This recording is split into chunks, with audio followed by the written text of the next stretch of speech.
baik, Bapak Haji Sumarna beserta istri, para ikhwan sekalian yang tidak saya sebutkan satu persatu, namun tidak mengurangi rasa hormat dan takzim. Mengawali pembacaan makalah ini, saya mengucapkan minal aidin wal faizin kullu amin wa antum bikhair, taqabbalallahu minna wa minkum taqabbal ya karim. Bismillahirrahmanirrahim. Dengan nama Allah yang Maha Pengasih Maha Penyayang. Dasar-dasar pengetahuan umum ibadah, undertitle, judul manusia antara anjing dan malaikat. Sekedar perlu kita ketahui, suatu ketika kita berjumpa anjing lalu berkelahi dengannya, kita kalah. Nah, pada saat inilah kita lebih hina dari anjing. Dalam kerohanian, makna anjing di sini bukanlah anjing betulan, melainkan karakter buruk anjing yang ada pada setiap individu kita. Seperti mudah tergiur dan menjulurkan lidah kepada berbagai jenis bangkai atau barang haram. Ada perintah agama untuk tidak memelihara anjing dalam rumah. Rumah dalam makna paling substantif adalah hati. Jangan ada anjing di hatimu. Anjing adalah simbolisasi dari berbagai bentuk syahwat dan penyakit batin. Dalam Nahjul Balaghah, Imam Ali alaihissalam mengatakan dunia ini seperti seonggok bangkai dan ada anjing yang tertarik dengannya. Makna dunia di sini adalah segala hal yang memalingkan kita dari Allah. Barang-barang haram yang tidak pantas kita miliki atau kita miliki dengan cara-cara yang salah, itu disebut dunia. Anak, istri, harta, jabatan, semuanya bisa menjadi dunia manakala berhasil membuat kita lalai dan gelap mata. Kata pembimbing majelis ulama. Secara metaforis, Al-Quran mengatakan hanya anjing yang seperti itu. Kita sebagai manusia antara anjing atau fujur dan malaikat atau takwa. Kita sebagai manusia adalah makhluk yang dalam individu kita ada dua unsur, anjing atau fujuroha dan malaikat atau watakwa. Setiap saat keduanya berebut pengaruh dalam individu kita. Firman Allah Subhanahu wa taala dalam Al-Quran surah Asy-Syams surah ke-91 ayat 8 sebagai berikut, fa'alhamaha fujuroha wa taqwa. Maka Allah mengilhamkan kepada jiwa itu jalan kefasikan dan ketakwaannya. Kita punya pilihan atau apa yang disebut sebagai kehendak bebas atau free will untuk memenangkan salah satunya. Sampelnya, saat bekerja sebagai polisi, jaksa atau hakim, tiba-tiba datang sekelompok orang menawarkan satu karung uang. Mereka menginginkan kemenangan atas kasus-kasus mereka dengan menyampingkan aturan dan asas-asas keadilan yang sudah ada. Kita bisa saja menerima sekarang bangkai atau uang itu. Lalu jadilah ini seperti anjing. Kita juga bisa menerima bangkai itu. Lalu jadilah kita seperti malaikat. Firman Allah dalam surah Al-A'raf 76 sebagai berikut, walau syi'na la rafa'nahu biha walakinnahu akhlada ilal ardi wattaba'a hawa wa mataluhu kamatalil kalb in tahmila alayhi yalhaq aw tatrukuhu yalhaq dzalika matalul qaumil ladzina kazzabu bi ayatina faqasus qasasa la'allahum yatafakkarun. Dan sekiranya kami menghendaki, niscaya kami tinggikan derajatnya dengan ayat-ayat itu, tetapi cenderung kepada dunia dan mengikuti keinginannya yang rendah, maka perumpamaannya seperti anjing. Jika kamu menghalaunya, dijulurkan lidahnya, dan jika kamu membiarkannya, dia menjulurkan lidahnya juga. Demikianlah perumpamaan orang-orang yang mendustakan ayat-ayat kamu. Maka ceritakanlah kisah-kisah itu agar mereka berpikir. Ada orang yang mati dengan memelihara anjing-anjing ini, sehingga dihistoriskan ketika berada di alam kubur, mereka didatangi wujud-wujud buruk rupa, berbau amis menyengat dan menggigit mereka. Inilah anjing-anjing itu, wujud dari akhlak kita. Kubur berubah menjadi lubang neraka atau paling depan. Ingat, kita punya dua wujud, wujud kasar yaitu makhluk, dan wujud halus yaitu akhlak. Wujud kasar kita adalah bentuknya dalam dimensi nasub, yaitu alam material atau dunia empiris. Sedangkan wujud akhlak memiliki bentuk tersendiri di alam jabarut, yaitu gaib. Kita yang soleh sudah kasat mampu melihat individu kita dalam wujud-wujud halus ini. Ada yang wujud spiritual kita seperti binatang ternak karena objek-objek di wujud kita. Telinga dan mata kita belum mampu merasakan kehadiran Allah. Firman Allah dalam Al-Quran surah Al-A'raf 179, walaqad zara'na li jahannama katsiran minal jinni wal ins lahum qulubun la yafqahuna biha wa lahum a'yunun la yubsiruna biha wa lahum adhanun la yasma'una biha ulaika kal an'ami bal hum adall ulaika humul ghafilun. Dan sungguh akan kami isi neraka jahanam banyak dari kalangan jin dan manusia. Mereka memiliki hati tetapi tidak dipergunakan untuk memahami ayat-ayat Allah. Dan mereka memiliki mata tetapi tidak dipergunakan untuk melihat tanda-tanda kekuasaan Allah. Dan mereka mempunyai telinga tetapi tidak dipergunakan untuk mendengarkan ayat-ayat Allah. Mereka seperti hewan ternak, bahkan lebih sesat lagi. Mereka itulah orang-orang yang lengah. Lalu firman Allah dalam Al-Quran surah Al-Furqan ayat 44, am tahsubu anna aktsarahum yasma'una aw ya'qilun innahum illa kal an'ami bal hum adallu sabila. Atau apakah engkau mengira bahwa kebanyakan mereka itu mendengar atau memahami? Mereka itu hanya seperti hewan ternak, bahkan lebih sesat jalannya. Kemudian ada yang lain bentuk anjing karena suka memperturutkan dunia dan nafsu. Firman Allah dalam Al-Quran surah Al-A'raf ayat 176, walau syi'na la rafa'nahu biha walakinnahu akhlada ilal ardi wattaba'a hawa wa mathaluhu kamathalil kalb in tahmil alayhi yalhad aw tatrukuhu yalhad dzalika mathalul qaumil ladzina kadzdzabu bi ayatina faqsusil qasas la'allakum yatafakkarun. Dan sekiranya kami menghendaki, misalnya kami tinggikan derajatnya dengan ayat kami, tetapi dia cenderung kepada dunia dan mengikuti keinginannya yang rendah, maka perumpamaannya seperti anjing. Jika kamu menjulurkan lidahnya, dan jika kamu membiarkannya, dia menjulurkan lidahnya juga. Demikianlah perumpamaan orang-orang yang mendustakan ayat-ayat kami. Maka ceritakanlah kisah-kisah itu agar mereka berpikir. Selanjutnya, firman Allah. Selanjutnya ada yang seperti kera dan babi akibat berlaku fasik. Firman Allah dalam Al-Quran surah Al-Maidah ayat 60, qul hal nabiyukum bisyarrin min dzalika matubatun indallah man la'anahu Allah wa ghadiba alaihi wa ja'ala minhumul qiradata wal khanazira wa 'abdat taghut ulaika syarrum makana wa adallu an-nas sawa'is sabil. Katakanlah Muhammad, apakah akan aku beritakan kepadamu tentang orang-orang yang lebih buruk pembalasannya dari orang fasik di sisi Allah, yaitu orang-orang yang dilaknat dan dimurkai Allah. Di antara mereka ada yang dijadikan kera dan babi, dan orang-orang yang menyembah taghut, mereka itulah lebih buruk tempatnya dan lebih tersesat dari jalan yang lurus. Kemudian ada juga yang wujud akhlaknya berbentuk batu karena hatinya keras. Firman Allah dalam Al-Quran surah Al-Baqarah ayat 74. Kemudian setelah itu hatimu menjadi keras, hingga hatimu seperti batu bahkan lebih keras. Padahal dari batu-batu itu pasti ada sungai-sungai yang airnya memancar daripadanya.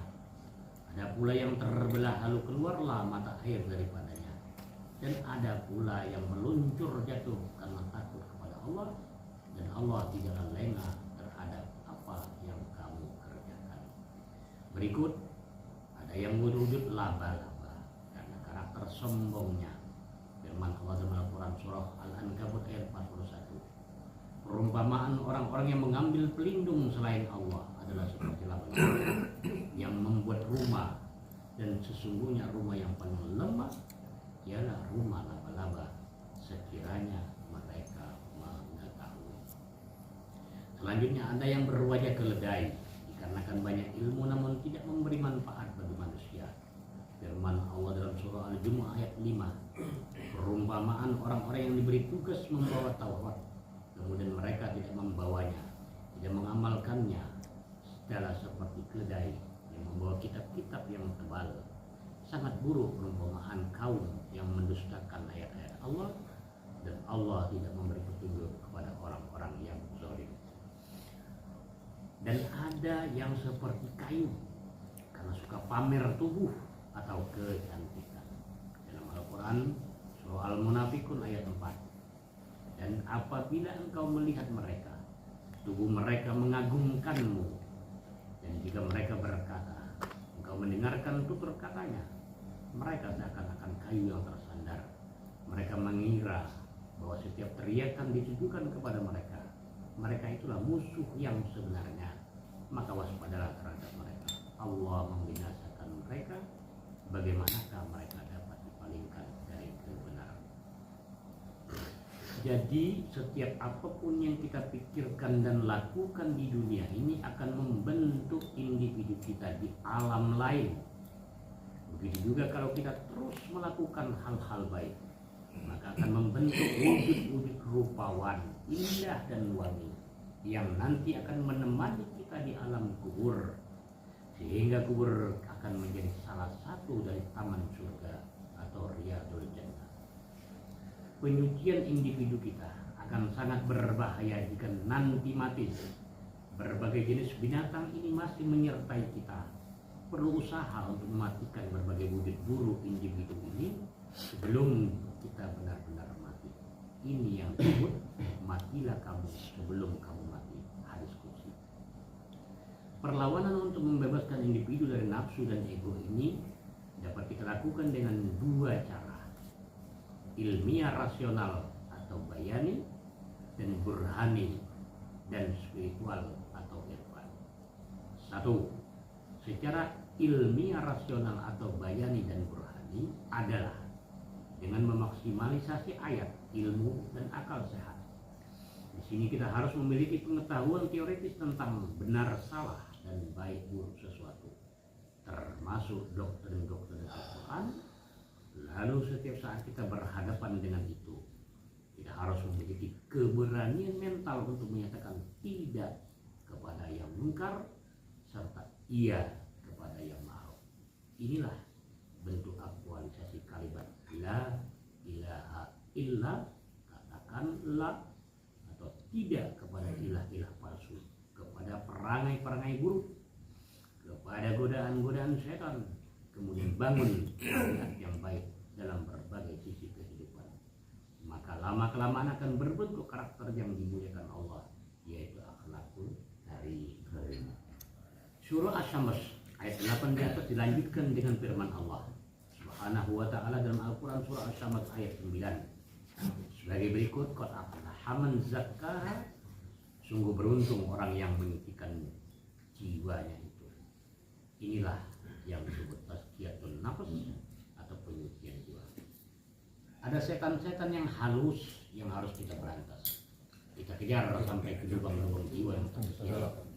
Metode ini disebut irman atau tarekat. Salah satu kesempurnaan Islam, kita mewarisi sebuah metode pelatihan khusus yang membuka kesempatan bagi kita untuk mengalahkan binatang-binatang, jin, setan, atau makhluk buruk apapun yang sebagian besarnya adalah citra individu kita sendiri. Dalam proses suluk, semua makhluk ini akan muncul dalam alam jabarut. Di sanalah setiap ikhwan majelis muzakarah melalui bimbingan seorang guru akan melakukan perlawanan sehingga buat semua citra buruk individu bisa kita matikan.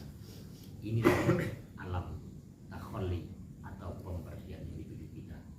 Dalam historis Muhammad SAW diidentikan dengan proses mengirim diri beliau ke ruang sepi di gua Hira. Jika kita seorang ikhwan majelis muzakarah memiliki memiliki kapasitas dan terus bermujahadah, maka ia akan di-upgrade ke alam malakut. Di sana dia akan menyerap energi malaikat sehingga memiliki objek hati individunya yang senantiasa berzikir. Ini namanya tahallul, pengisian individu. Ini ibarat pertemuan Nabi Muhammad SAW dengan Jibril untuk pengisian ilmu akal atau kemampuan membaca yang tertulis dan tidak tertulis. Level tertinggi adalah alam Rabbani, dimensi ilahi. Disinilah terjadi ajali. Kita seorang salik sudah berada di arasy dan melebur dalam keagungan Allah. Ini Muhammad SAW pada puncak pengalaman di Sidratul Muntaha. Pada makam ini kita sudah lebih mulia dari malaikat, karena malaikat tidak sampai ke sana. Tidakkah apa yang kita jalani, tidakkah apa yang dijalani dan dialami oleh Muhammad SAW menjadi tauladan untuk kita ikuti? Maka carilah para mursyid pewaris Nabi untuk menjalani suluk guna mengusir binatang yang hidup liar dalam jiwa kita. Go and move beyond your comfort, stop it in zone. Maaf, kita sedang menasihati kita sendiri. Penutup, mulai awal tahun 2025 The Sufi Academy akan rutin mengadakan training untuk berbagai institusi para ikhwan Majelis Muzakarah guna memahami ini secara mendalam. Di dalamnya diperkaya dengan metode zikir, meditasi, self hipnosis atau relaksasi untuk menyelami individu kita sehingga terhubung dengan berbagai kekuatan bawah sadar. Training ini menyatukan paradigma sains modern dengan berbagai filosofi spiritual dan praktek-praktek mendasar yang telah diperkenalkan oleh orang-orang bijak di sepanjang era. Salah satu training ini bernama Spiritual Leadership. Melalui ini para ikhwan Majelis Muzakarah difasilitasi untuk mengenal individu sampai pada level kuantum cahaya. Selain itu juga dibahas cara program takdir sukses pada level spiritual beserta teknik positive affirmation dan inspired action untuk mencapainya. Melalui training ini Majelis Muzakarah membuktikan agama ini saintifik sekaligus spiritual. Agama adalah metode untuk mensinkronkan level material dari wujud dengan level-level yang lebih imanen dalam individu kita. Agama bisa mentransformasi hidup menjadi lebih baik dan membawa kita lebih dekat dengan Tuhan, dengan alam, dan kita sebagai manusia. Agama adalah metodologi untuk mencapai sukses dan bahagia. Agama adalah metodologi untuk meningkatkan prestasi dan kinerja. Maka pelajarilah metode pelaksanaan sholat yang mampu mencapai level menyenangkan dan membahagiakan kita. Karena tidak ada yang lebih membahagiakan selain dengan cara mengingat atau berjumpa Allah. Guru-guru yang arif biasanya masih mewarisi metode-metode praktis dari Rasulullah SAW. Imam Ali alaihissalam, sahabat dan wali-wali Allah lainnya yang ahli dalam urusan mengingat Allah. Melalui kekuatan jiwa, metode-metode diajarkan dalam kurikulum pengetahuan iluminatif atau irfan atau kerohanian, atau dalam praktek yang disebut tarekat di Banten pada awalnya cukup kaya dengan sistem pembelajaran ini. Sampai sekarang juga masih bisa dijumpai satu atau dua guru yang memang langka di bidang ini. Selamat mencari. Wassalamualaikum warahmatullahi wabarakatuh.